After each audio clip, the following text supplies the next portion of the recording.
함께 살펴볼 하나님 말씀은 창세기 28장 10절부터 19절 말씀입니다. 야곱이 브엘세바에서 떠나 하란으로 향하여 가더니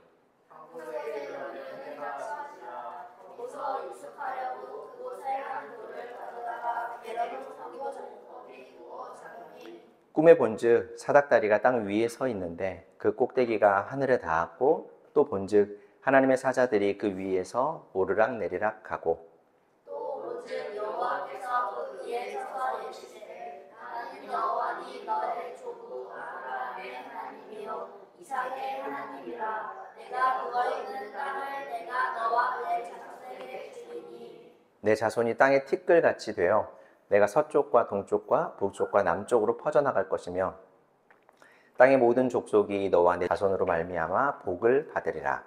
내가 너와 함께 있어 내가 어디로 가든지 너를 지키며 너를 이끌어 이 땅으로 돌아오게 할지라. 내가 너에게 허락한 것을 다 이루기까지 너를 떠나지 아니하리라 하신지라.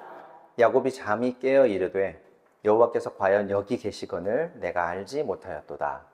이에 두려워하여 이르되 두렵도다. 이곳이요 이것은 다른 하나님 하나님의 집이요 이는 하늘을 이루라 하고. 야곱이 아침에 일어나 베개로 삼았던 돌을 가져다가 기둥으로 세우고 그 위에 기름을 붓고 그곳 이름을 베델이라 하였더라. 이 성의 옛 이름은 루스더라.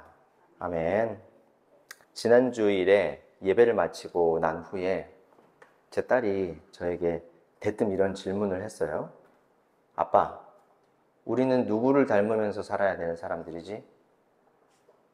그렇게 물었어요. 갑자기 묻길래 좀 당황했죠. 그래서 뭘 닮아야 되지? 누굴 닮아야 되지? 이렇게 물어봤어요. 그랬더니 본인은 이미 다 머리 안에 계획이 있었던 거예요. 그래서 이렇게 말해요. 우리는 하나님을 닮아야 되겠지? 이렇게 물어봤어요. 분명히 뭔가 꿍꿍이가 있겠다 이런 예감이 들기는 했지만 아니라는 대답을 할 수 없는 정말 빼박 질문이죠. 하나님을 닮아야 되겠지 했는데 아빠가 목사인데 아니 그건 아닌 것 같은데 라고 할 수는 없잖아요. 그래서 그렇지 라고 대답을 했어요. 그랬더니 아니나 다를까 이런 대답이 돌아왔어요. 그렇다면 금요일에 게임 못해 라는 말은 다시 하면 안 돼. 이게 무슨 말인고 하니 저하고 이제 제 아내는 우리 아이들에게 공식적으로 게임을 할 수 있는 시간을 정해 주었거든요. 금요일 저녁 식사 후에 2시간. 원래는 1시간이었는데 일주일에 딱 한 번 하는데 1시간은 너무 짧다. 이런 요청 때문에 시간을 좀 늘려줬어요. 그래서 공식적으로는 1시간이지만 2시간도 하고 더 많이 하게 하죠. 중간중간에 사실 몰래 엄마 아빠 몰래 주중에도 하기는 하겠지만 잘 알고 있지만 또 너무 빡빡하게 하지 않으려고 해요. 그렇죠? 어쨌든 공식적인 게임 시간이 일주일에 딱 한 번이다 보니까 그 시간에 대한 기대감과 목마름이 있는 것 같아요. 본인들에게는 굉장히 소중한 시간이겠죠. 근데 제가 가끔 좀 종종 화가 막 너무 많이 날 때는 이 친구들이 잘못하는 일이 있어서 화가 나면 이 게임 시간을 볼모를 잡아서 너희들 이번 주에 게임 시간 없어! 이제 이 말을 많이 했더랬어요. 일주일에 딱 한 번 있는 시간인데 그래서 얼마나 기다리는 시간인데 갑자기 그 시간이 없어진다면 굉장히 서운하겠죠. 저도 어릴 적에 분명히 그런 경험이 있을 텐데 그래서 저도 어린 시절 억울한 일을 많이 겪었는데도 저도 똑같이 그렇게 하고 있다는 게 참 아이러니한 것 같아요. 어찌됐든 제 딸이 말했던 딸의 논리는 이렇습니다. 우리는 하나님을 닮아야 하는 사람들이다. 맞죠? 하나님은 약속을 절대로 취소하지 않는다. 심지어 그 일에 관련된 잘못을 직접 저지르더라도 하나님은 약속을 취소하지 않는다. 그러니 고로 아빠도 우리가 잘못을 하더라도 약속을 취소하지 말아야 한다 라는 말을 했어요. 제가 뭐라고 대답했을까요? 처음에는 대답을 못 하겠더라고요. 굉장히 당황스러워가지고. 그러다가 고작 한다는 말이 야, 너희들도 잘못하려고 하지 마. 잘해야지. 무조건 약속만 지키라고 하면 되겠어? 라고 했어요. 이렇게 말을 하고 보니 제가 얼마나 째째한 아빠인지. 그래서 얼른 그래 알았어. 네 말이 맞다. 이렇게 대답하고 말았던 기억이 있습니다. 자, 제 딸이 저에게 자신이 원하는 대답을 듣기 위해서 뭔가 덫을 놓은 것 같지만, 그래서 제가 제대로 한번 당한 것 같지만, 한 가지, 하나님은 한 번 하신 약속을 절대로 어기지 않는 분이다 라는 사실 하나는 명확하게 딸아이에게 각인이 되었구나 라는 생각에 사실 좀 당하고도 좀 뿌듯한 마음이 들었어요. 자, 오늘은 우리가 하늘만큼 땅만큼 크신 하나님의 사랑에 대해 살펴보는 세 번째 시간으로 야곱의 삶을 한번 살펴보려고 합니다. 하나님께서 하늘만큼 땅만큼 큰 사랑을 야곱에게 어떻게 베푸셨는가를 깨닫고 그 사랑이 우리를 향해서도 동일하게 있다는 것을 배울 수 있기를 바랍니다. 자, 야곱은 아브라함의 손자이고 아버지 이삭의 아들이죠. 하나님은 이삭과 그의 부인 리브가 사이에 아이를 주셨는데 쌍둥이 아이를 주셨어요. 이삭도 아버지 아브라함처럼 아이가 없어서 한참을 고생하다가 하나님께 기도했고 하나님은 그 기도를 들으시고 이 두 사람에게 아이를 주셨다라고 성경은 증언하죠. 창세기 25장 21절 말씀을 같이 한번 읽어볼게요. 시작. 이삭은 자기 아내가 임신하지 못하므로 아내가 아이를 가지게 해달라고 주님께 기도하였다. 주님께서 이삭의 기도를 들어주시니 그의 아내 리브가가 임신하게 되었다. 얼마나 좋았겠습니까? 지금 여기 있는 가정은 아이가 둘, 셋 이렇게 풍성하게 있으니까 사실 잘 모르지만 아이를 갖고 싶어도 생기지 않는 가정들이 요즘 상당히 많이 있어요. 그러다 보니 아이를 갖고 싶은데 생기지 않는 부모의 마음은, 부부의 마음이죠. 부부의 마음은 굉장히 안타까울 거예요. 그런데 그런 가정에 하나님께서 아이를 주셨다라고 하니 그것도 하나님 앞에 간절한 마음으로 기도하고 그 기도에 하나님이 응답하신 것으로 아이를 주셨다라고 한다면 정말 부부에게는 이루 말할 수 없는 큰 기쁨과 믿음의 확신이 있겠죠. 고대 사회에서는 사실 아이가 없으면 개인이나 집안이 큰 잘못을 저지른 대가로 저주나 벌을 받고 있다라는 생각을 하는 것이 일반적이었기 때문에 이삭에게는 매우 힘든 일이었을 거예요. 그런데 하나님께서 그런 이삭과 리브가에게 아이를 주셨으니 정말 기뻤겠죠. 하지만 기쁨도 잠시, 이 리브가는 쌍둥이를 배에 베고 두 아이가 뱃속에서 요동치는 것 때문에 아마 임산부가, 리브가가 굉장히 힘들었던 모양이에요. 그렇겠죠. 첫 아이 때는 뭐든 다 힘든데 이게 다 너무 어색하고 처음 겪는 일이라서 너무너무 힘든데 쌍둥이를, 그것도 나이가 들어서 임신을 하게 되었으니 굉장히 힘들었겠죠. 그리고 아이가 막 갑자기 요동을 치면 혹시 이 아이들이 잘못되는 것은 아닌가, 이런 두려움이 굉장히 많이 생겼을 거예요. 이 일로 리브가가 하나님께 다시 한번 기도했다고 하죠. 아이가 없을 때 기도하고 하나님께서 아이를 주신 경험이 있었으니 이번에도 자연스럽게 하나님께 나아가서 기도하게 되었을 겁니다. 하나님은 리브가의 기도를 들으시고 놀라운 답변을 들려주십니다. 창세기 25장 23절 말씀 우리 같이 한번 읽어볼게요. 시작. 주님께서 그에게 대답하셨다. 두 민족이 너의 태 안에 들어있다. 두 백성이 나뉠 것이다. 한 백성이 다른 백성보다 강할 것이다. 형이 동생을 섬길 것이다. 근데 이상한 일이죠. 하나님께서 쌍둥이 중에 둘째가 첫째보다 강하게 될 것이다, 이런 말씀을 하신 거예요. 그러니까 요즘은 많이 나아졌지만 동서고금을 막론하고 첫째에게 좀 더 큰 권리가 주어지는 것이 일반적이죠.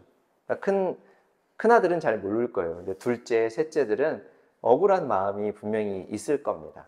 그런데 온 우주와 온 인류의 하나님은 자신의 주권을 사용하셔서 둘째, 그러니까 후에 태어날 야곱을 통해서 구원의 일을 이루시기로 계획을 하셨고 그 계획을 이삭과 리브가에게 알려주고 계신 거예요. 나이가 많아서 생긴 아이가 뱃속에서 요동치면 엄마 아빠 입장에서는 얼마나 걱정되고 두려웠겠습니까? 근데 그런 이삭과 리브가에게 하나님은 영원전에 세운 계획을 알려주시고 이 아이들이 안전하게 건강하게 태어나서 내가 그들을 통해 내 일을 이루겠다라고 위로하고 격려하고 계셨던 것이죠. 이렇게 태어난 이삭과 리브가의 쌍둥이 아들 에서와 야곱이에요. 그리고 둘째의 이름이 바로 야곱입니다. 첫째 에서는 사냥을 잘 하는 사람으로 자랐고, 둘째 야곱은 좀 차분하고 조용한 성격으로 집에 있는 것을 참 좋아하는 사람으로 자랐대요. 그러던 어느 날에 형 에서가 사냥을 하고 집으로 돌아왔어요. 얼마나 오랫동안 밖에 있었던지 심하게 허기가 졌던 모양이에요. 마침 야곱은 집에서 죽을 쓰고 있었고, 그러니까 밥을 차리고 있었던 거죠. 형 에서는 동생에게 먹을 것을 달라고, 죽을 달라고 했어요. 그랬더니 야곱은 대뜸 형에게 이런 말을 합니다. 형이 죽을 먹고 싶다면 나에게 먼저 형이 가지고 있는 큰아들의 권리를 넘겨라. 큰아들의 권리는 아버지의 유산으로 시작해서 아버지가 돌아가시고 나면 집안의 모든 결정권들을 갖는 것을 말하죠. 근데 갑자기 큰아들의 권리를 넘기라. 그것도 죽 한 그릇에, 먹을 것 한 그릇에 그 큰아들의 권리를 넘기라니. 야곱의 이런 제안이 얼마나 뜬금없고 얼마나 당황스러운 제안입니까? 근데 더 당황스러운 일이 있어요. 뭐냐면 형 에서는 그래, 좋다. 지금 내가 배가 고파서 죽을 지경인데 큰아들의 권리가 지금 이 상황에 무슨 소용이 있겠냐. 너나 가져라. 이러면서 죽 한 그릇에 동생에게 큰아들의 권리를 넘겨버려요. 아마 형 에서가 마음이 훨씬 좋은 사람 같아요.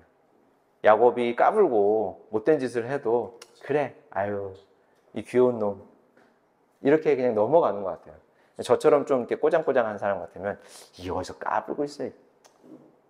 죽이나 내놔! 이렇게 하고 그냥 말 안 들으면 한 대 쥐어받고 말았겠죠. 그런데 그래, 야, 지금 형이 지금 배고파 죽을 지경인데 뭐는 큰아들의 권리가 뭔 소용이냐. 네가 가져라. 너 큰아들 해라. 네가 앞으로 형이다. 이제 이렇게 된 거죠. 근데 여러분, 사실 큰아들의 권리라는 게 어떤 증명 서류나 자격증 카드처럼 이렇게 꺼내서 보여주고 또 넘겨줄 수 있는 게 아니잖아요. 가지고 있다가 얘다, 여기 큰아들의 그 권리증 너 가져라 라고 넘길 수 있는 게 아니니, 형에서는 에휴, 이 철없는 녀석아, 네가 죽 한 그릇에 형의 권리를 갖겠다고 한들 그게 가져지는 거니? 라고 생각을 하면서 넘긴 건데, 성경은 오히려 에서의 이런 행동이 큰아들의 권리를 너무 가볍게 여기는 행동이었다라고 평가를 하고 있어요.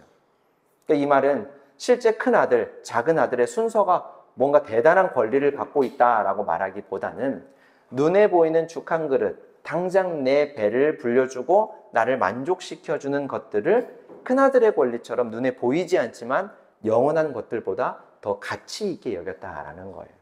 그러니까 이 땅에서 살아가는 우리의 삶에 적용을 해보자면 오늘 하루 먹고 사는 일이 하나님의 나라를 바라고 소망하는 것보다 훨씬 중요하게 여기며 사는 사람이 에서였다라는 거죠.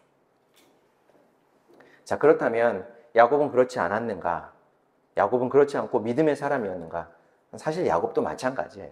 큰아들의 권리에 눈이 어두워서 배가 고파 집에 돌아온 형에게 죽 한 그릇으로 거래를 하는 동생도 굉장히 못된 거 아닙니까? 죽 한 그릇과 큰아들의 권리를 맞바꾸기로 한 형과 동생의 거래는 형이 죽을 다 먹고 그 자리를 떠나면서 일단락 되는가 싶었어요. 근데 둘 사이에 있었던 어쩌면 별것 아닌 것 같은 이 일이 아버지와의 한 사건으로 인해서 두 사람의 인생에 큰 전환점이 돼버리고 맙니다. 쌍둥이의 아버지 이삭은 이제 나이가 많아져서 눈이 어두워지고 이제 자신이 생각하기에 이제 죽을 날이 멀지 않았다라는 생각으로 유언을 하기로 해요. 어떤 사람이 인생을 정리하면서 뭔가 유언을 남긴다면 어떤 말을 할까? 아마 사랑하는 사람들을 찾고 꼭 하고 싶었던 말들, 그동안 하지 못했던 말들, 자신만이 할 수 있는 가장 중요한 결정과 선택들을 하고 남기겠죠. 그게 아마 유언일 거예요. 이삭은 큰아들 에서를 불러서 이제 아들아, 아버지가 이제 나이가 많아져서 너를 우리 집안에, 우리 가문에, 가정의 후계자로 삼으려고 하니 너는 들에 나가서 이 아버지를 위해서 사냥을 해오거라. 네가 잡아온 고기를 먹고 나면 내가 기쁜 마음으로 너에게 복을 빌어주겠다. 이런 말을 해요. 아버지가 나이가 많아져서 큰아들을 부르고 그동안 집에서 아버지가 했던 아버지의 역할을 물려주려고 하는 것은 굉장히 자연스러운 일이죠. 또 아주 아름답고 한편으로는 숙연해지는 장면일 거예요. 그런데 여러분, 우리는 여기서 한 가지를 분명하게 기억해야 됩니다. 뭘까요? 에서와 야곱이 엄마 뱃속에 있을 때 하나님이 이들에게 하셨던 말씀이 무엇이었는지를 우리가 떠올려 봐야 돼요. 둘째 아이가 큰 아이보다 더 크게 될 것이다. 큰 아이가 오히려 둘째 아이를 섬기게 될 것이다. 라는 말씀이죠. 이삭이 그 말씀을 잊고 자연스럽게 큰아들을 후계자로 삼으려고 했을까? 창세기 25장 28절 말씀을 보면 이삭은 에서가 사냥한 고기를 좋아함으로 그를 사랑하고 리브가는 야곱을 사랑하더라 라고 말해요. 저는 이 말씀에 근거해서 이삭이 하나님의 말씀을 잊고 에서를 후계자로 삼으려고 한 것이 아니었다고 생각해요. 자신이 좀 더 사랑하는 아들, 좀 더 애정하는 큰아들을 둘째보다 더 활발하고 사냥도 잘하는 첫째 아들, 거침없는 성격의 큰아들 에서에게 마음이 기울었기 때문에 그 아이에게 후계자 자리를 넘겨주려 했다고 생각해요. 그런데 이삭과 다른 생각을 한 사람이 하나 있었으니 바로 아내 리브가였죠. 리브가는 큰아들 에서보다 조용하고 좀 차분한 성격의 야곱, 그래서 집에서 엄마 옆에서 엄마 일도 잘 도와주고 했던 그 야곱을 더 사랑하고 신뢰했기 때문에 야곱이 아버지의 후계자가 되기를 바랐던 거예요. 마치 막장 드라마처럼 집안의 후계자 자리를 두고 형제들이 다툼을 벌이고 또 그 형제들 뒤에 엄마와 아빠가 편이 갈려서 자식들과 노부부의 싸움으로 번지는 이런 이야기 같아 보이는 것이죠. 근데 정작 중요한 것은 후계자의 자리, 큰 아들의 권리보다 이삭과 리브가가 하나님의 말씀, 하나님의 약속을 믿고 따랐는지 아니면 따르지 않았는지가 진짜 중요해요. 이렇게 벌어진 후계자 승계 사건은 엄마 리브가와 둘째 아들 야곱이 음모를 꾸미고 눈이 잘 안 보이는 아버지 이삭을 속여서 그 권리를 물려받게 되므로 집안에 커다란 파국을 가져오고 말았습니다. 이 일로 인해서 분노한 큰아들 에서는 야곱을 죽이려고 했고 이를 알게 된 야곱은 이번에도 엄마와 작당을 해서 외삼촌 집으로 쫓기듯 도망하게 되죠. 어차피 큰아들의 권리도 갖게 되었는데 그냥 형과 힘 대 힘으로 강 대 강으로 붙어서 제압하면 되지 않나? 이제 어차피 아버지 후계자가 야곱인데 형을 누르면 되지 않나? 근데 여러분들 다 아시다시피 야곱은 조용하고 차분한 성격의 사람이었고 에서는 활발하고 사냥도 곧잘하는 들의 사람, 아주 거친 사람이었죠. 그러니까 이 두 사람이 싸우면 어떻게 되겠어요? 아무리 큰아들의 권리를 가진 야곱이라 할지라도 형의 손에 무사하지 못하겠죠. 그런데 형을 피해서 도망친 야곱은 사막에서 밤을 맞이하게 됩니다.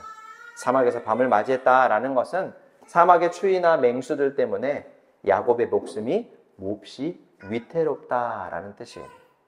근데 그 밤에 하나님은 야곱에게 찾아오셔서 내가 너의 아버지와 너의 할아버지에게 약속한 이 땅을 너에게 주겠다. 너를 통해 수많은 민족들이 나오게 하겠다. 내가 지금 이곳에서 도망가지만 도망자의 신세가 되었지만 반드시 다시 이곳으로 돌아와서 내가 약속한 모든 것을 네가 받도록 그때까지 내가 너를 떠나지 않고 너를 지켜주겠다라고 말씀하셔요. 아무도 돌봐주는 이 없고 아무도 함께하는 이 없는 사막 한가운데서 그것도 깊은 밤 사막의 추위와 맹수에게 무방비로 노출되어 있는 위태로운 상황에서 하나님은 야곱에게 찾아오셔서 너를 지켜주겠다. 네가 다시 아버지의 집으로 돌아오게 될 것이다. 아버지와 할아버지에게 약속했던 것들을 내가 너에게 주겠다. 라고 말씀하시는 하나님의 음성이 야곱에게 얼마나 힘이 됐을까요? 따뜻하고 가장 마지막까지도 힘이 되주는 부모님과 형제 사이가 큰아들의 권리를 둘러싸고 다툼이 벌어져서 완전히 깨어져 버린 상황에서 예기치 않게 맞이하게 된 하나님과의 만남은 야곱에게 무척이나 큰 위로와 소망이 되었을 거예요. 그래서 야곱은 그 이후로 하나님과 동행하며 하나님의 말씀에 순종하고 어려움을 딛고 일어나서 하나님께서 약속하신 모든 것을 받아 누리며 찬송하며 살았더라 라고 하면 아주 아름다운 한편의 동화처럼 마무리가 됐을 텐데, 우리 인생이 어디 동화처럼 아름답기만 하던가요? 그렇지 않죠. 야곱은 하나님의 약속을 믿지 못해서 오랜 시간을, 사실 평생을 좌충우돌하면서 살았어요.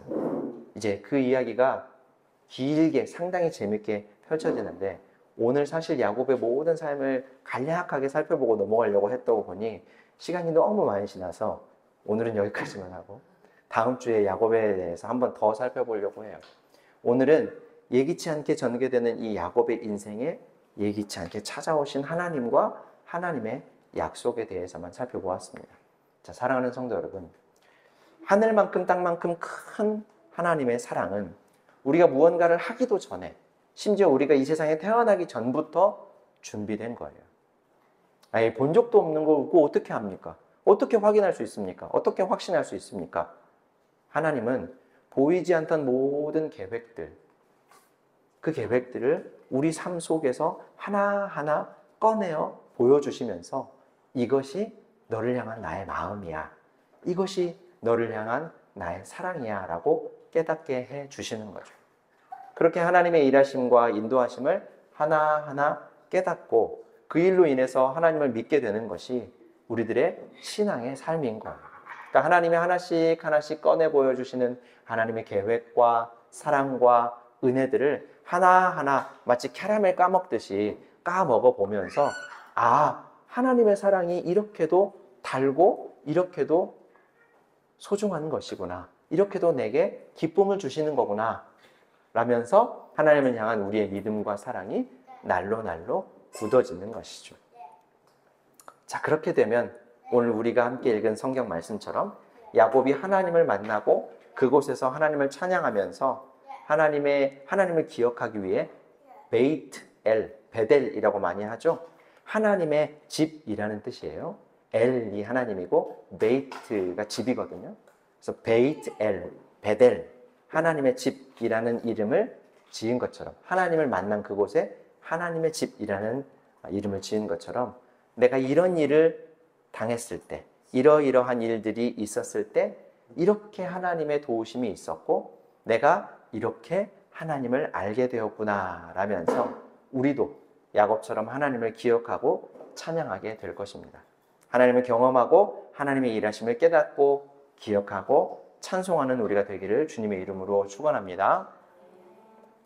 사랑과 은혜가 풍성하신 하나님 우리 아버지, 야곱을 통해 하나님의 일하심과 하나님의 계획을 보게 되었습니다. 무엇보다 야곱을 사랑하신 하나님을 우리가 발견하게 되었습니다. 지금으로부터 수천 년 전에 살았던 야곱을 수많은 사람들의 입과 손길을 통해 우리에게 말씀으로 전해주신 것은 우리에게도 이와 같이 하나님의 사랑을 알게 하시고 하나님의 약속과 계획을 이루시겠다고 하는 하나님의 약속이 전해진 것으로 알고 우리가 하나님 앞에 감사를 드립니다.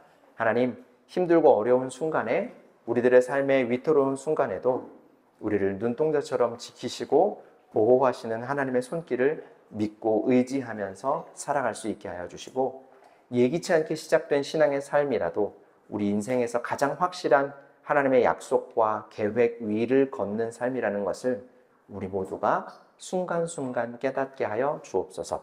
예수님의 이름으로 기도합니다. 아멘.